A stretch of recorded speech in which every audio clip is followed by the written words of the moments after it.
morning, ladies and gentlemen. My name is Rob Kamranpoor, and welcome to the second episode of Arcade Leadership. Today I will discuss the following questions. What is leadership? What skills are required to become a successful leader? How do you acquire these skills? Why become a leader? And when you get your first job, what do you do? Let's start with question number 1. What is leadership? Leadership is the ability to create an environment where everybody understands their expectations, knows their role, committed to the values and the vision and the mission of the organization, and doing a great job. It's about inspiring people to do their best and becoming creative. It's about building strong and engaged teams to overcome any challenges. It's about setting goals and making decisions and communicating them effectively with your teams. It's about developing strategies and being influential. It's about building strong relationships and trust, and it's about walking the talk. It's about leading people, not the work.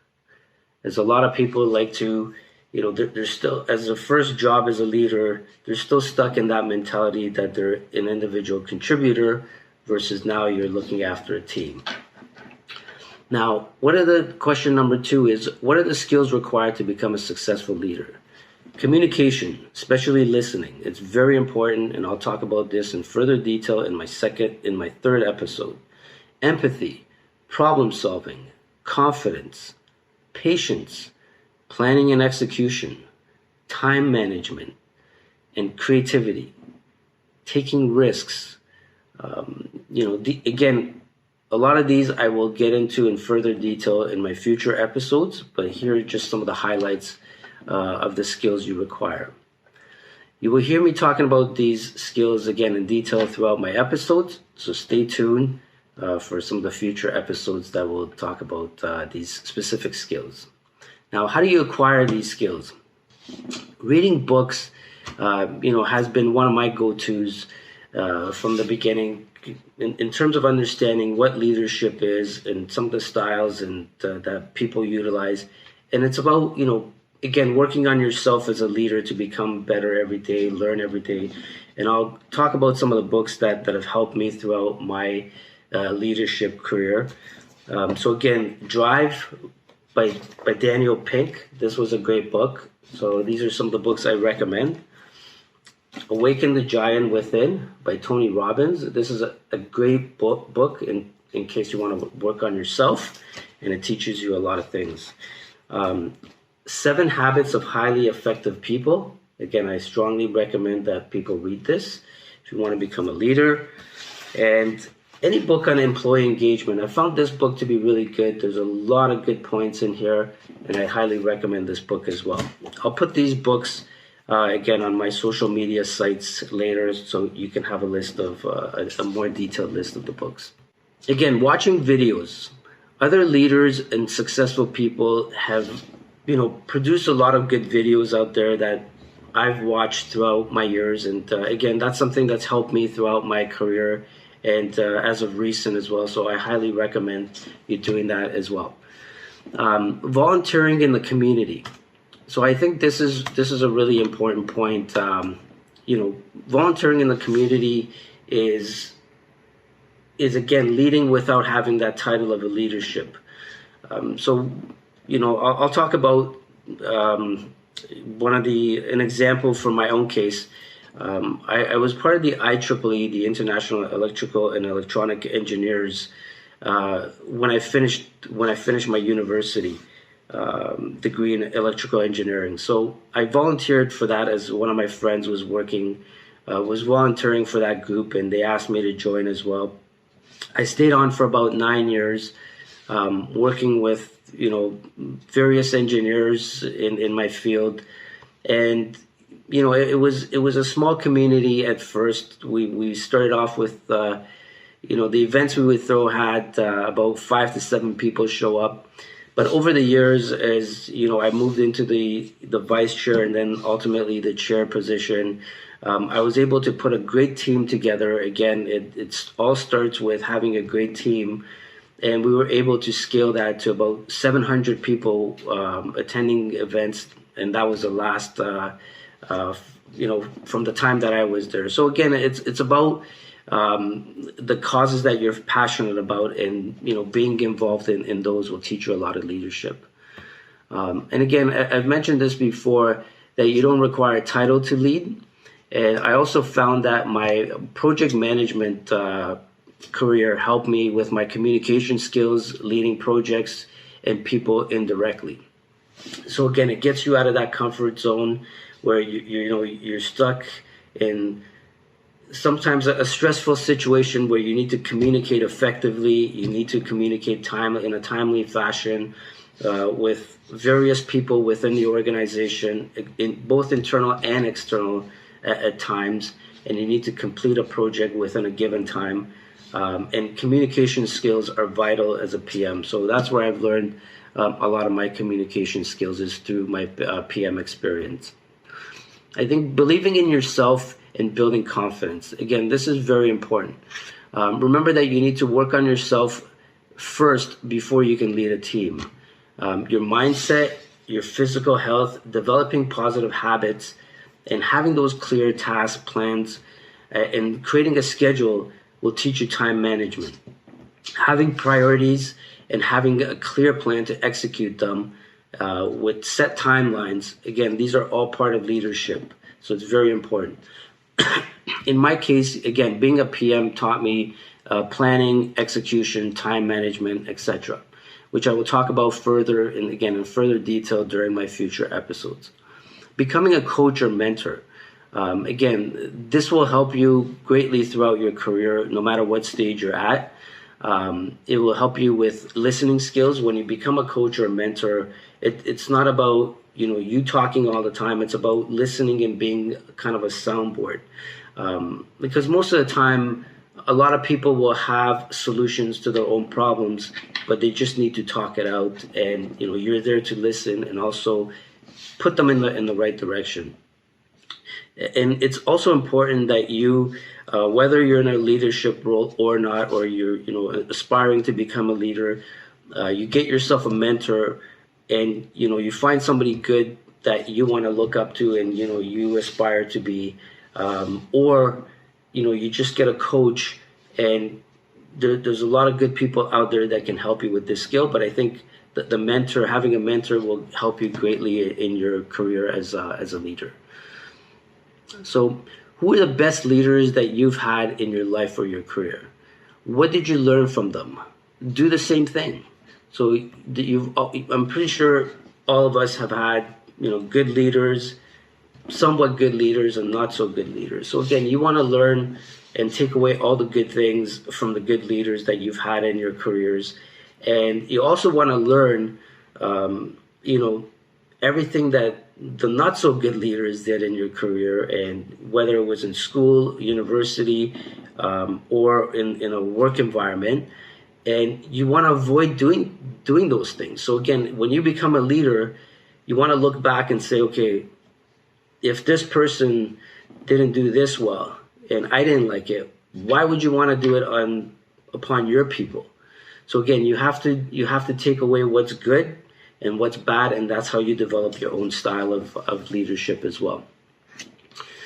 So the next question is, why become a leader? You have to ask yourself why you want to become a leader. And it can't be because you want to make a lot of money. Remember that wanting to work for someone and having to work for someone are different things. If you focus solely on the money, I promise you that you will not become a successful leader.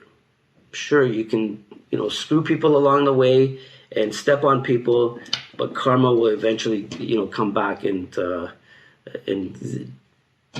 you won't go down the right path. I guarantee you. Becoming a successful leader,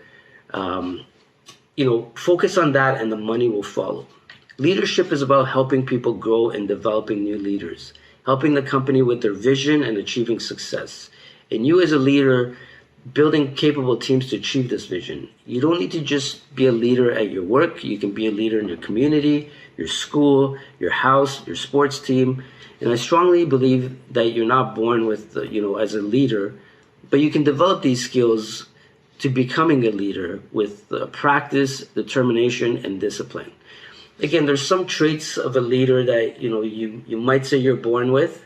You might be extroverted. You might be comfortable, communicating and talking to people. But again, you have to develop certain skills over time, and that only comes with practice, a lot of practice. So again, nobody goes into their first role as a leader and they're the best at the beginning. They develop a lot of the skills over time and knowledge, and they become the best at what they do. So let's talk about, you get your first job as a leader. What do you do now? So one of the first things I like to do is sit with the person that you're reporting directly to and make sure you're clear on what the expectations are of you, and go over a company's scorecard or your department's scorecard or your team's scorecard to get clarity on the goals and your team's goals and targets from your boss. This is important, again, for you to be able to understand what your goals are in order for you to communicate that clearly with your teams. Next step is you want to get to know your team. This is very important.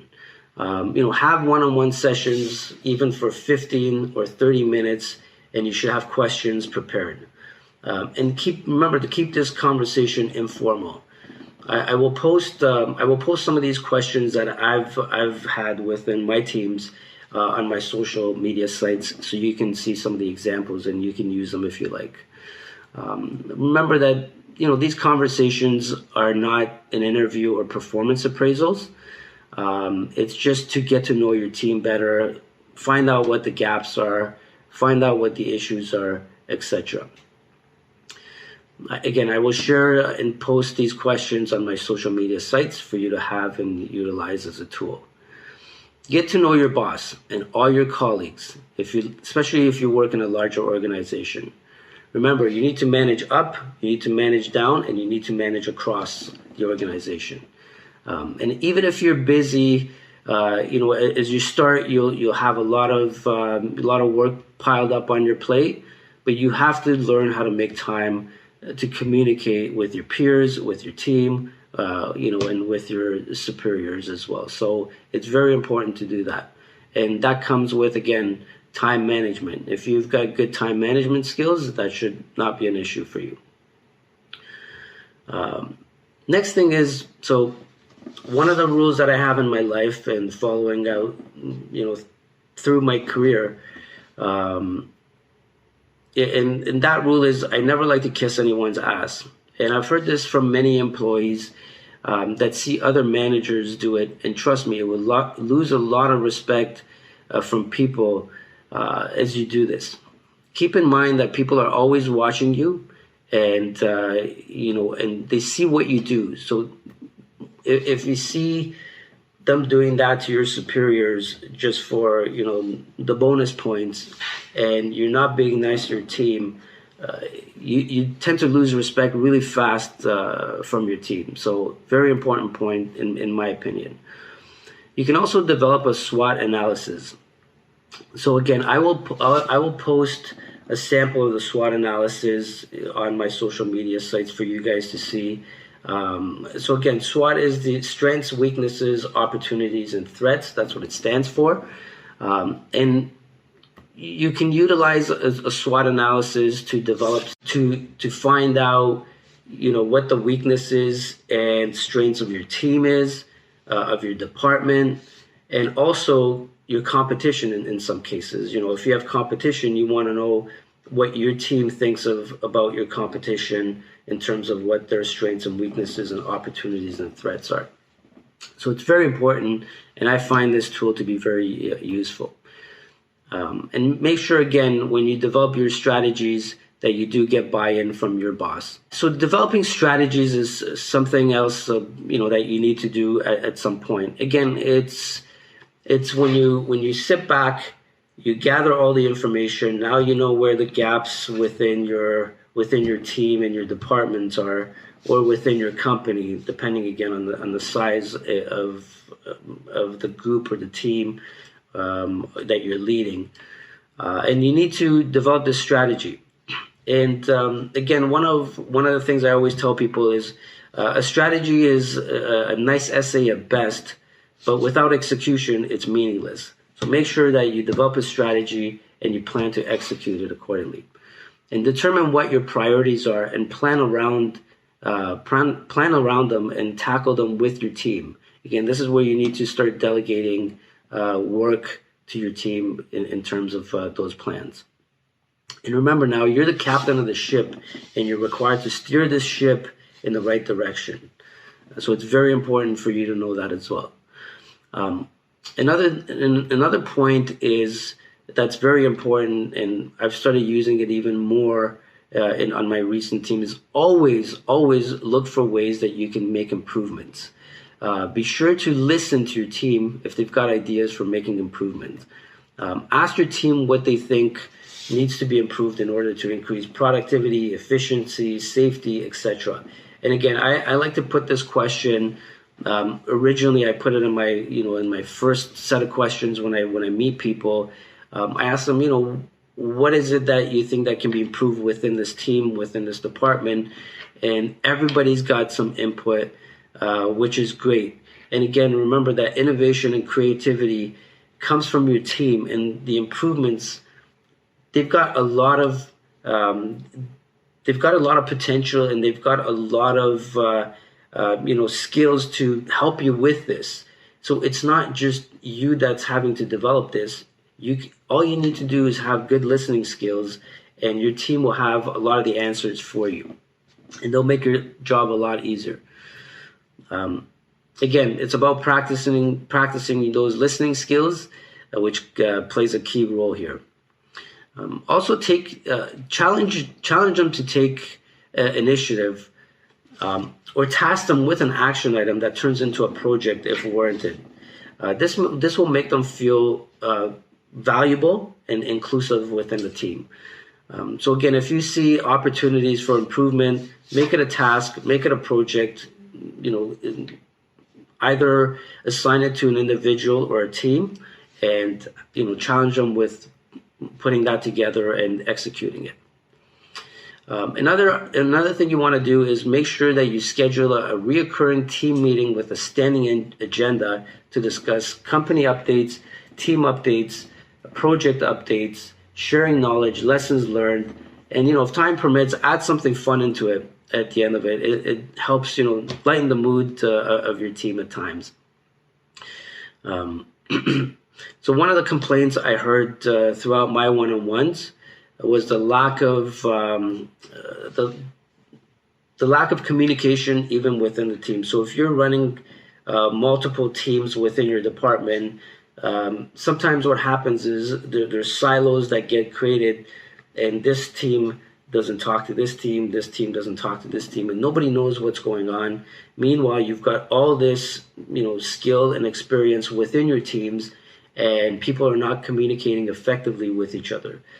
So these meetings really help to kind of gel everyone together, gives them an opportunity to talk about their project, lessons learned, and share some knowledge, because trust me, some of the things that happen on this side are also happening on this side. And if you've got a solution, if people have developed a solution for this side, it can be implemented the same way within the other team. So it's very important to remove those silos. And again, communication is a huge part of this, which I'll talk about in my next episode. Ensure you set up regular feedback sessions and performance discussions with your boss. Even if they're not doing this, make sure you take initiative and ask for honest feedback, and be open to feedback, and don't take criticism or improvement opportunities emotionally. Again, this is very important, especially in the early stages of your career. You want to get as much as feedback as you can. And I used to be like this myself, where I would take it I would take certain things in the wrong way. But again, you've got to put your emotionals aside, and you gotta be thankful that somebody's taking the time to giving you that feedback to make improvements in your career. This is vital I think in everyone's career at whatever level you're at. Feedback helps us become better and make improvements. It's super important for growth and development. How you see yourself in your own bubble might be different in how people perceive you and your work. And then from that, create action items with milestones and a plan to make those improvements. Again, make sure you find a mentor. Having that mentor will be able, they'll be able to give you some feedback as well. The next item is creating at least 2 formal feedback sessions with your team. Again, this is what I heard consistently from all my employees that I've initially talked to at the beginning when I started with each of the teams, is a lack of feedback they received from their previous management. And people do want that feedback. It is important for them. They do want, a lot of people do want that development and growth. And they can only see certain things within themselves, and it's very important, and it's a part of your role as a leader to help them identify what their strengths and their weaknesses are, and set up a plan to make improvements. And make sure you create an action plan with milestones for them, and keep them accountable. And those action items can be assigned to yourself, to them, or someone else, but make sure that that's clearly identified. And again, it's very important to develop your people. And also keep in mind that you don't have to wait for a formal session to provide feedback, and you should be talking to your team regularly. So one of the things I learned, back in the day was, I think it was during my MBA, where one of the successful manufacturing companies, what their leader did, I believe it was their CEO, this person actually came down to the plant level, to the shop floor, and he greeted all of his employees. He talked to them on a regular basis. He knew them by first name basis, and that was very important to the people. And it's very important for them to know who their leader is. And it's also important to know that their leader cares about them and knows who they are. They're not just an employee number, attached to their name, and someone sitting in an office all day, being busy all the time with meetings, phone calls, etc. So you have to make time to get to know your employees and, talk to them, have conversations with them, formal, informal, and just see how they're doing. So again, that will wrap it up for this episode. And please stay tuned for my weekly videos where I will be discussing the various areas of leadership in greater detail to help you become a successful leader. I greatly appreciate your time, and please subscribe to this channel if you found it useful, and send me your comments, your questions, and your feedback. And remember, you don't need a title to lead, and a title doesn't make you a leader. So get out there and practice your leadership skills. Take care, everybody. Bye.